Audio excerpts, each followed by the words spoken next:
بسم اللہ الرحمن الرحیم۔ عورت کے مرد کے ساتھ ناجائز تعلقات۔ غسل کے دوران مدینہ کی ایک عورت نے مردہ عورت کی ران پر ہاتھ رکھتے ہوئے یہ الفاظ کہے کہ اس عورت کے فلاں مرد کے ساتھ ناجائز تعلقات تھے۔ بس یہ بات کہنا تھی کہ اللہ تعالیٰ نے اپنی ڈھیل دی ہوئی رسی کھینچ دی۔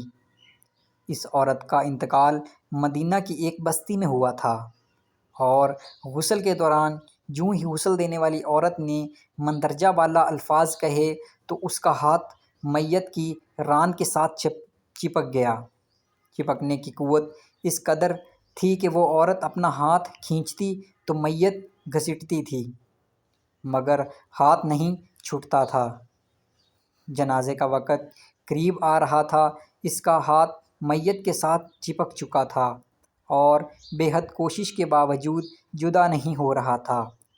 تمام عورتوں نے اس کے ہاتھ کو پکڑ کر کھینچا مروڑا، غرض جو ممکن تھا کیا، مگر سب بے سود رہا۔ دن گزرا، رات ہوئی، دوسرا دن گزرا، پھر رات ہوئی، سب ویسا ہی تھا۔ میت سے بو آنے لگی، اس کے پاس ٹھہرنا بیٹھنا مشکل ہو گیا۔ مولوی صاحبان، قاری صاحبان اور تمام اسلامی طبقے سے مشاورت کے بعد طے ہوا کہ غسال عورت کا ہاتھ کاٹ کر جدا کیا جائے اور میت کو اس کے ہاتھ کے ساتھ دفنا دیا جائے، مگر اس فیصلے کو غسال عورت اور اس کے خاندان نے یہ کہہ کر رد کر دیا کہ ہم اپنے خاندان کی عورت کو معذور نہیں کر سکتے، لہٰذا ہمیں یہ فیصلہ قبول نہیں۔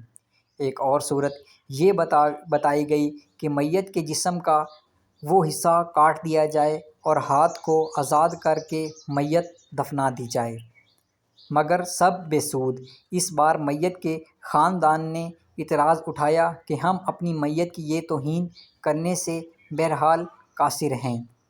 اس دور میں امام مالک قاضی تھے۔ یہ بات امام مالک تک پہنچائی گئی کہ اس کیس کا فیصلہ کیا جائے۔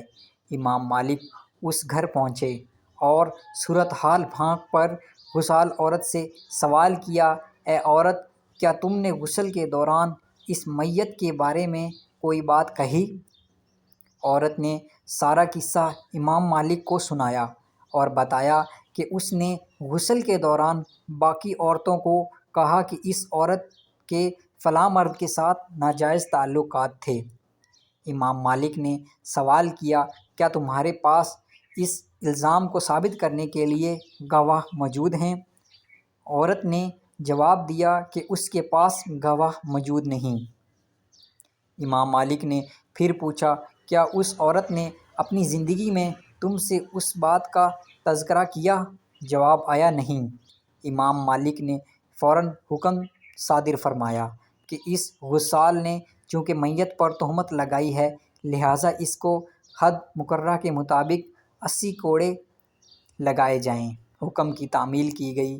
70 بھی نہیں، 75 بھی نہیں، 89 بھی نہیں، پورے 80 کوڑے مارنے کے بعد اس عورت کا ہاتھ میت سے الگ ہوا۔